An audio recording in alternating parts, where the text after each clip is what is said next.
Buen día, banda pambolera, ¿cómo están? Este video está dedicado para hablar de una especie de delanteros que ya casi no existe. Como decían los antiguos, un ariete, un artillero o un 9 puro, el depredador del área. Vamos a rememorar a uno de los más icónicos. Vamos a comenzar con Gabriel Batistuta, a quien llamaban el tanque o batigol. Él nació en Argentina, tierra de tipos intensos, temperamentales y completamente obsesionados por el fútbol. El tanque no era un típico niño prodigio. Nadie hubiera dicho que sería el nuevo Maradona, no era precisamente un mago con el balón, pero él era otra cosa que ya se iría descubriendo con el tiempo.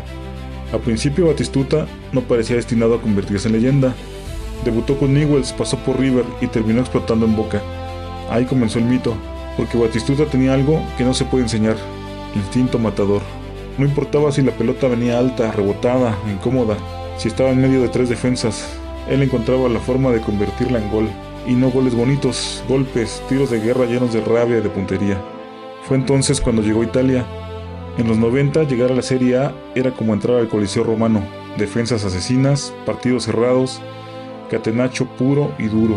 Tipos que te pegaban durante los 90 minutos, cada vez que ibas por el balón, patada y codazo. Y aún así, Batistuta rompió la liga más difícil del planeta en ese entonces. Fue con la Fiore, con quien se convirtió en un héroe mitológico.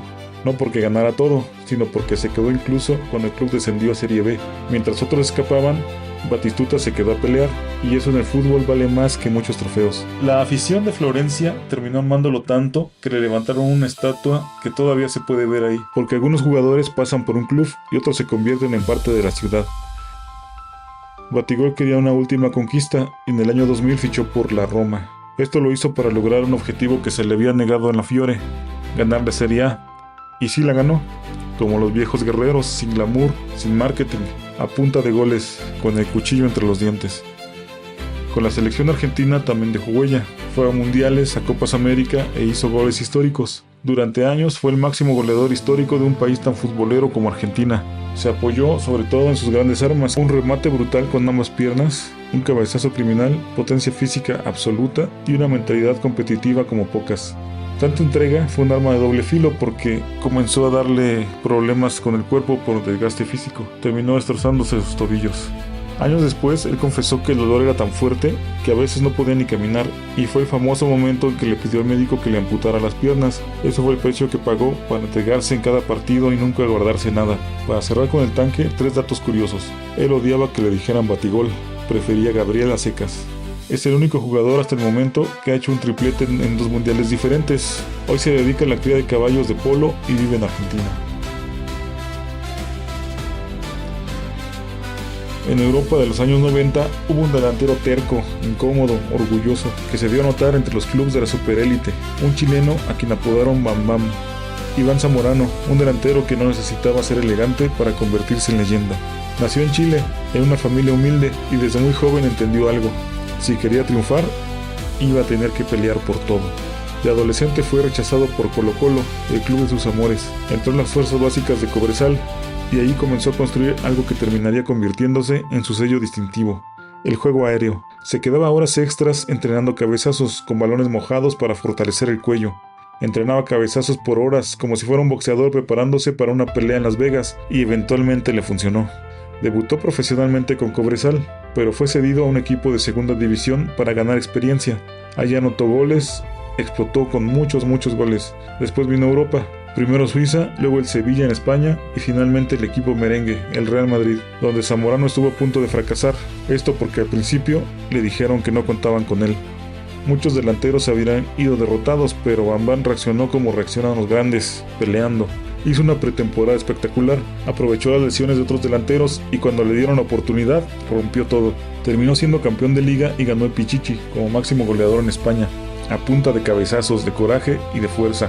Y quizá eso era lo más importante de Zamorano. Realmente no era un futbolista refinado, parecía un cavernícola atrapado en una cancha. Dentro del área ganaba cada milímetro de espacio con su fuerza bruta y de repente saltaba con una violencia que parecía que se mantenía en el aire flotando. Disputaba cada balón como si fuera el último, y aunque no tenía la técnica elegante de otros delanteros, siempre tuvo la convicción absoluta de que iba a anotar.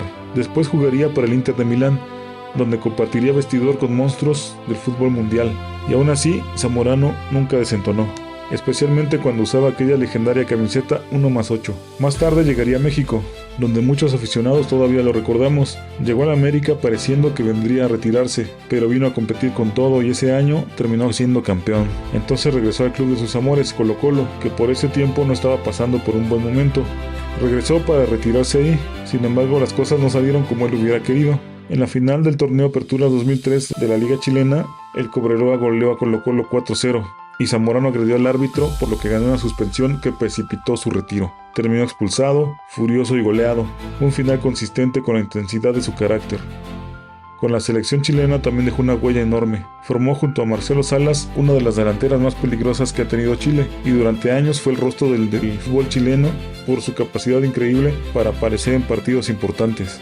Zamorano no era el delantero más técnico, ni era el más rápido, pero dejó huella porque siempre jugó con el corazón más que con la cabeza.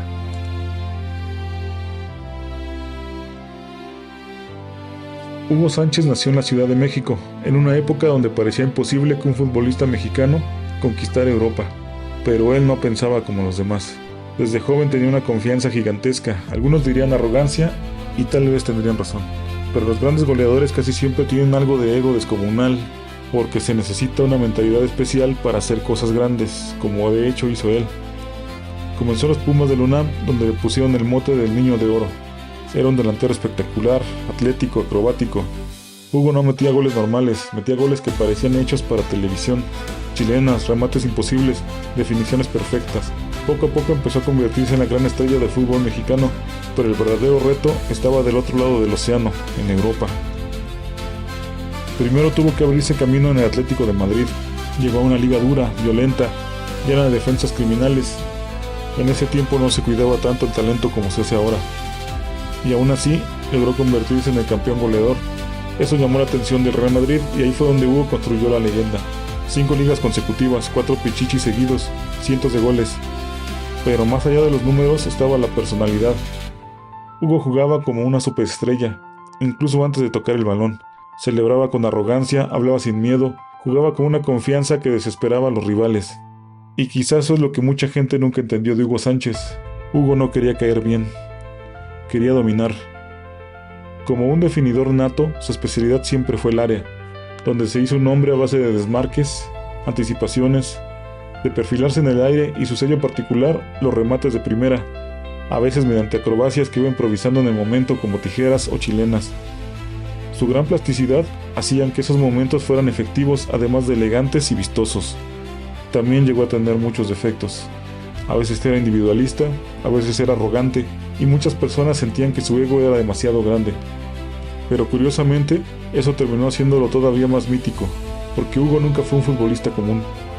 Parecía una especie de villano protagonista de fútbol, porque nunca fue un futbolista humilde ni cercano al pueblo, sino que siempre se comportó como la leyenda mundial que eventualmente fue.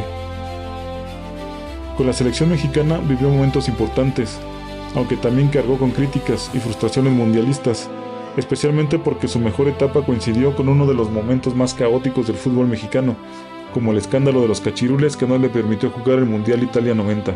Aún así terminó convirtiéndose en uno de los futbolistas más importantes de la historia de México y para muchos, el más grande futbolista mexicano de todos los tiempos.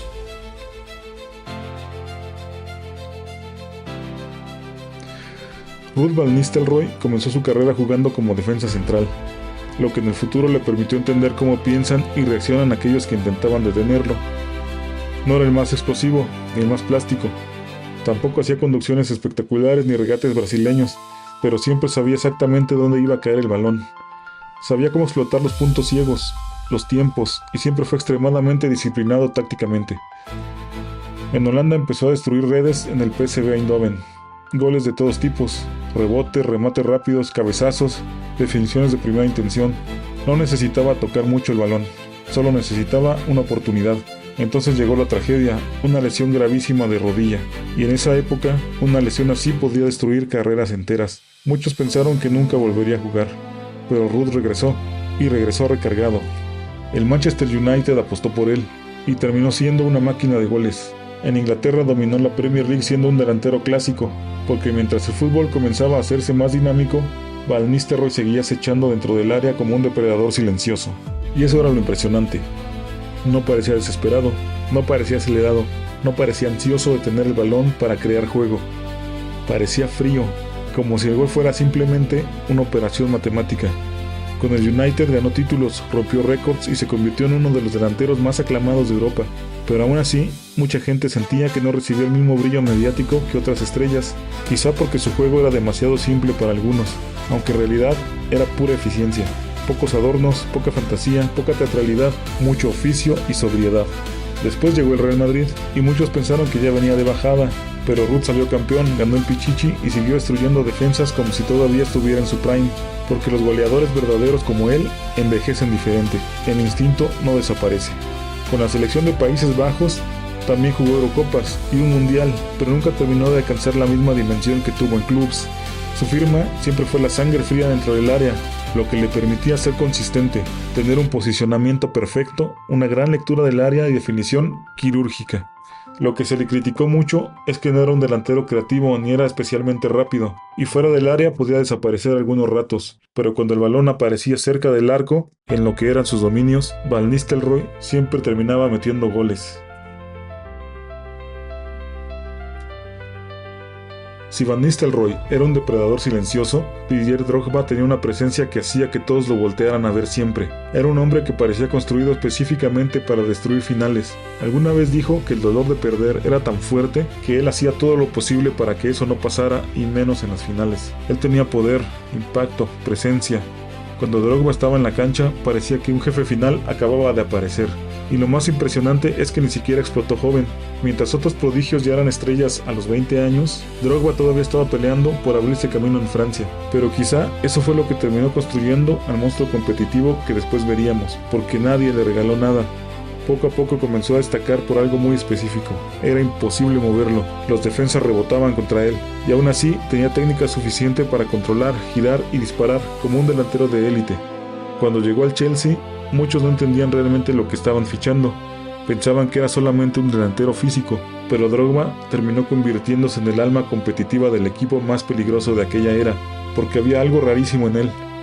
Mientras más importante era el partido, mejor jugaba. Finales, semifinales, partidos grandes, ese era su territorio.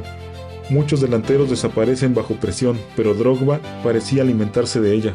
Y entonces llegó la noche que terminó de convertirlo en leyenda, la final de la Champions League 2012.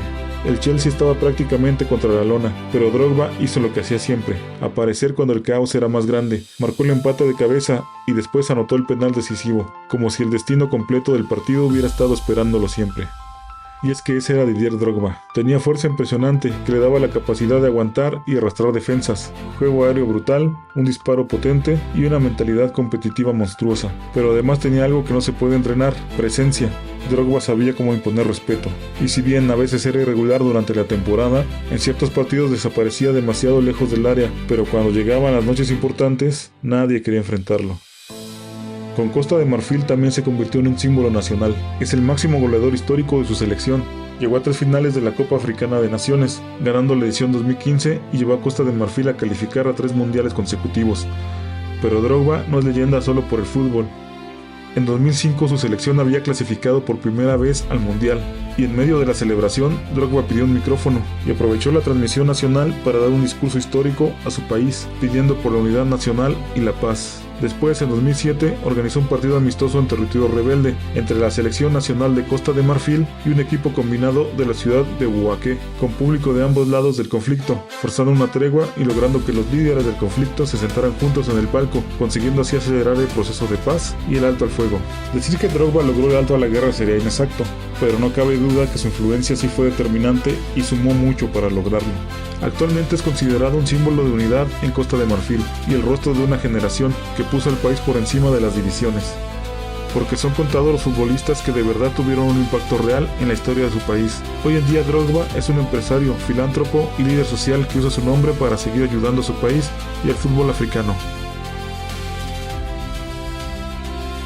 ¿Cuál es tu delantero favorito? Te leo en los comentarios. Y si disfrutaste del video, dale like y suscríbete para que podamos seguir hablando de fútbol. Hasta pronto.